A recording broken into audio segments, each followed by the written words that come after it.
It's Wednesday. You know what that means? It's AMAC Wednesday, our great conversation time with our good friend Bobby Charles, the national spokesman of AMAC, who has such a storied career in this great town, from being a clerk in an important appellate court to being the lead investigator in the House Oversight Committee, to being Assistant Secretary of State in the George W. Bush administration. He brings lots of wisdom and experience, and that's why we look forward to the conversation every week. Bobby, good to have you on. John, great to be with you. So much has happened since the last time we touched gloves. A near assassination attempt, or an assassination attempt nearly succeeded, and then some pretty swap out at the ticket. It seems as though the Biden legacy is being cemented. One of those is just constant incompetence, whether it's the border, keeping it secure. They haven't been able to. Withdrawing from Afghanistan, they couldn't. Messing up the relationship with Israel, or keeping presidential detailees protected. They haven't been able to do that. The second is the rules don't matter. If they want to make a change, democracy be damned. They just make a change. It doesn't matter what the voters say, right?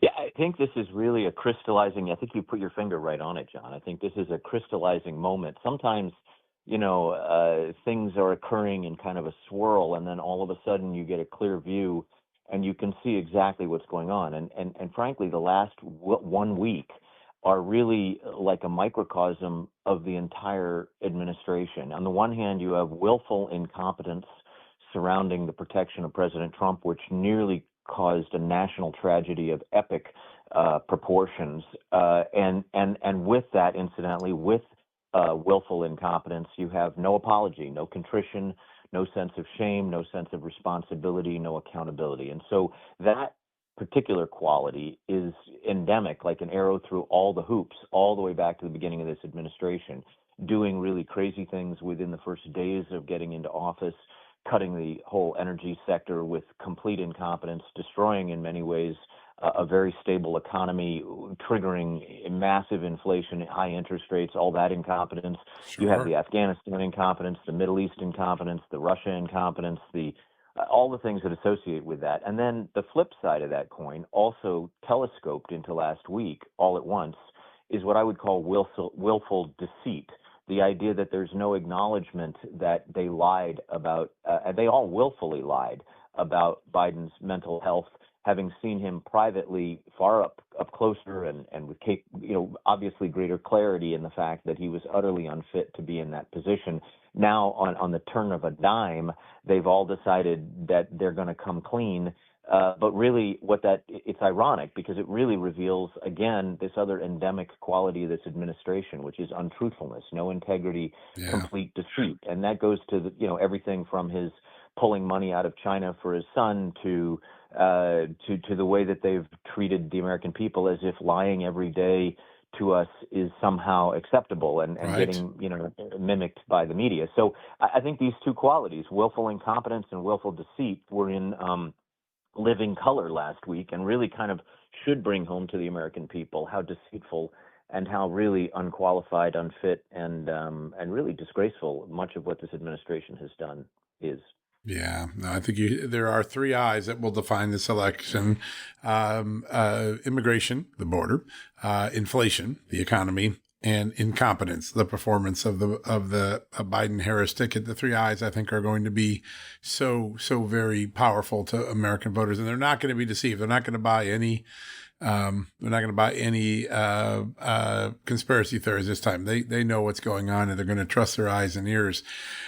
There's extraordinary testimony today that goes to this issue of incompetence from the FBI director, Chris Wray. The shooter, the attempted assassin, actually flew his drone over the Trump speech site just 2 hours before the shooting, and the Secret Service didn't see anything wrong with it. This doesn't feel like the Secret Service of a decade or 2 decades ago. Your thoughts on what the FBI director told us today? Yeah, it's very sobering, John. I mean, I worked directly in the Reagan White House and directly in the Bush 41 White House. Right. And was often in the White House with Colin Powell. I mean, 3 times a week in the National Security Council. And the Secret Service were always sharp as a tack, as fit as special operators, as quick and ahead of the curve, doing anticipatory thinking in everything they did. Right. I think as in all areas of life, whether it's business or the military or here in law enforcement, a lack of integrity, a lack of competence at the top flows down. And I think what you witnessed here was really two things that are still not only worthy of investigation, Yeah. but worthy of real heartfelt evaluation. Right. One is that we had really an utterly incompetent leadership and flow down of that in an area where you can't just excuse it and say, well, it's one more caravan of illegals or it's just one more percentage point of inflation. No, this was going to be the life and death of a former and potentially future president, and Right. you really screwed this up big time. Not only did that leader screw it up and rightly resign, should have resigned the day of, but you have field operatives who were not on the top of their game, and whether that's training or integrity, I don't know. The second whole piece of this is one that really causes me a stutter step, and that is there's something that doesn't seem right about this entire process, and I have to believe that Ray has the same feeling if he's really doing his job. To have a 20-year-old who is very sophisticated with surveillance, ground surveillance, air surveillance, very sophisticated with SOP, very sophisticated with a rangefinder, very sophisticated with high-level encryption on his communications. Nothing in this guy's past indicates that these were just native talents. Right. So the question arises, has he been assisted in some way? Was there someone behind it? I mean, they're going to have to crack this gaming system that he used as an encryption tool. There's something not right about this. And I don't want to say that we need a Warren Commission, but maybe we do need a Warren Commission, because something here looks like this was not a one-man operation. That's right. It just doesn't smell Yeah. right. So I don't know beyond that. It just doesn't look right. As an Yeah. investigator for many years, it doesn't look right. Well, one of the things that's really interesting, there's no knowledge. The FBI has not been able to figure out how Crooks got on the roof. That's pretty hard. He bought a ladder, but they didn't recover a ladder.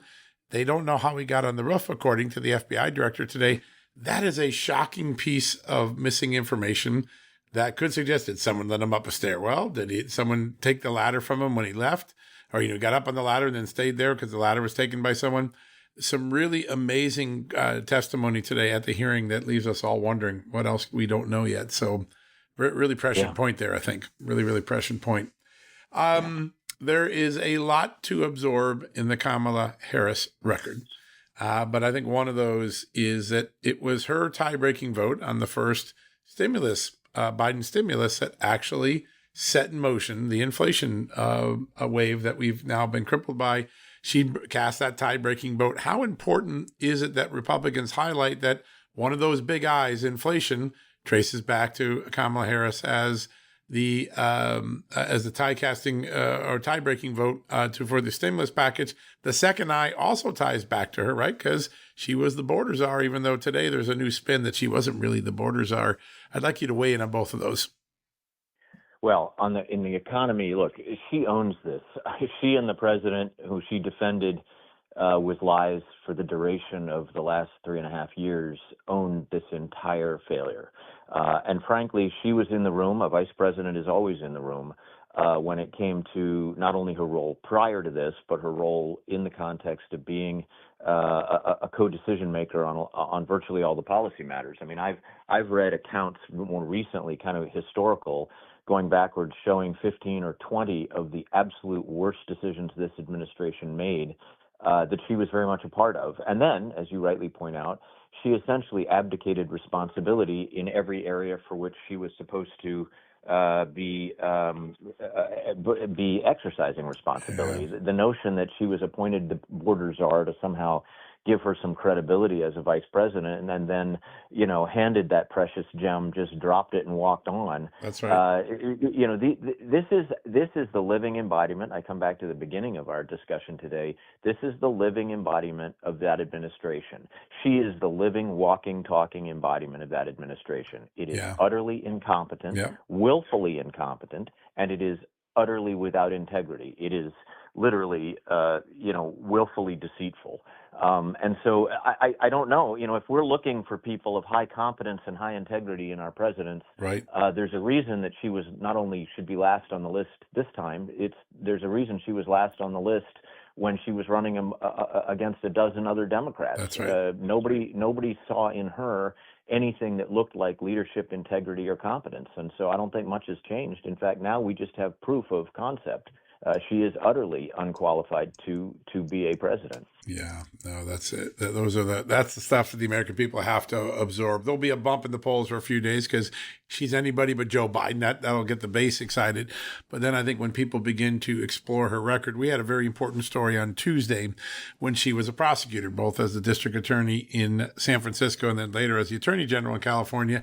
Repeatedly, courts sanctioned, criticized, raised concerns about her leadership because she wasn't addressing prosecutorial and investigative misconduct. There were instances where prosecutors who had introduced false testimony or erroneous evidence didn't get removed. In fact, just the opposite. They were Kamala Harris was fighting to keep them in place. And then in the district in San Francisco, she had a lab technician that stole evidence from the locker, and they kept it from all of the defendants who had that witness. Had that technician as a witness. So they kept Brady material, and the judge, again, excoriated her. I think when people see these records, they're going to begin to say, hey, the last time she was in leadership, failure and scandal seemed to follow. Do we really want that? Is that the line that I think Republicans should take against her? Look at her past leadership and compare it?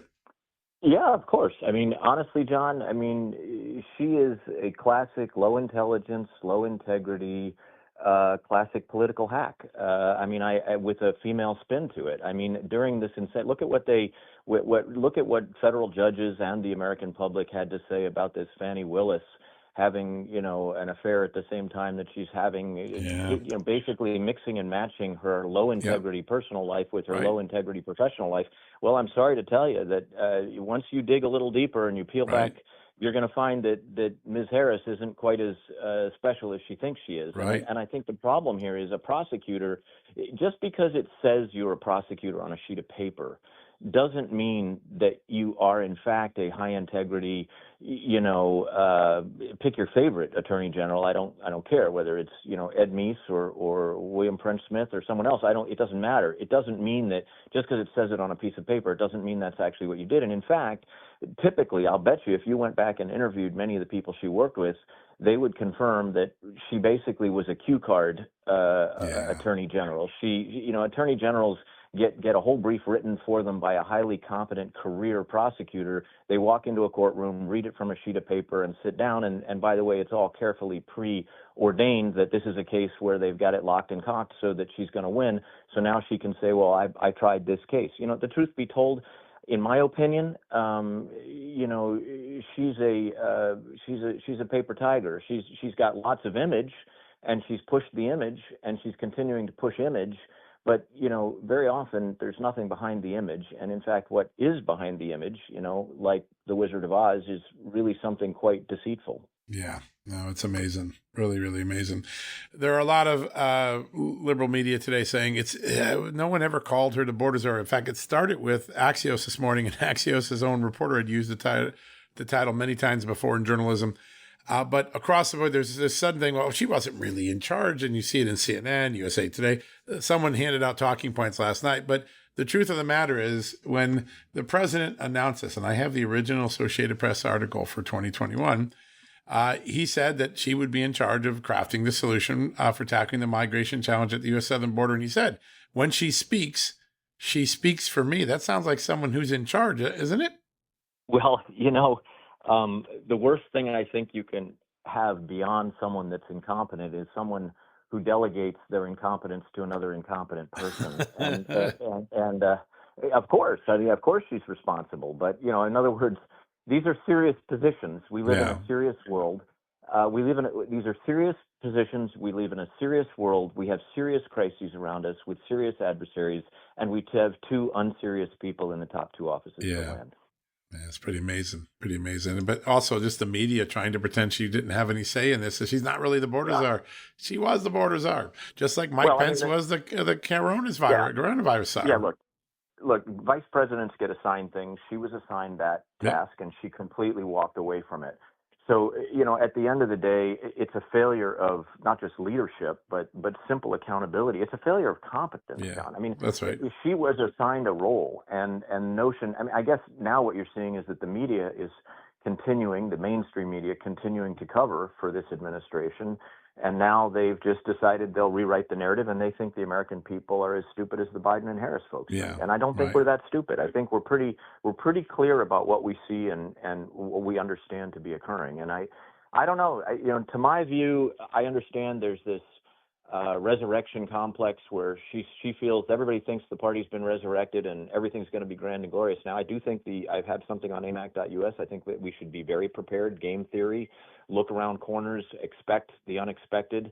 But at the same time, I don't think that in the end you can rewrite the script in the sense that the script has already played out. This vice president was an utter failure as a vice president. Yeah. She was deceitful on behalf of a failed president. And to the extent that we're now asking whether she can be a president, on a scale of 1 to 10, I'm not sure she makes 1. Yeah. Yeah. No, it's pretty remarkable. It's going to be interesting to see. All right. Last question for you. You have a great sense of reading the barometers and seeing the horizon. What are the dynamics in the next 3 to 4 weeks that we should all be looking at to figure out how this race is going to play out come November? Well, again, I have a piece up on AMAC.us today, but there's an awful lot that's we're now in the moment of a river where the canyon walls come together and the speed of the current dramatically increases together with the intensity of the current. And what we're going to see, obviously, the Democrats have to make some big choices. They were going to do a virtual convention on August 7th. I think that was to sort of artificially lock in the Biden-Harris ticket. Now, will they do that and try to lock in a Harris, I don't know, Mark Kelly, Harris, pick your favorite Democrat that can offer some credibility to her, or do they bypass that, go straight to the convention August 19, 20, and provide the American people with really, I think, probably what would be a spectacle where literally people look and see the equivalent of an open convention or perhaps a preordained Chicago-style, fittingly in Chicago-style, 1968-style convention where there's lots of backroom deals and egos play out, and you ultimately. But I think don't forget for a moment that these are like Matryoshka dolls. These are like circles within circles within circles. That's the center circle for them. The next circle out is how the American people are reacting to all this. And some of the vulnerabilities at the border. There's another caravan coming up here with mass numbers in it. Some of the reaction of the media is sort of a squaring off between those who want truth and those who want to keep covering up what's going on.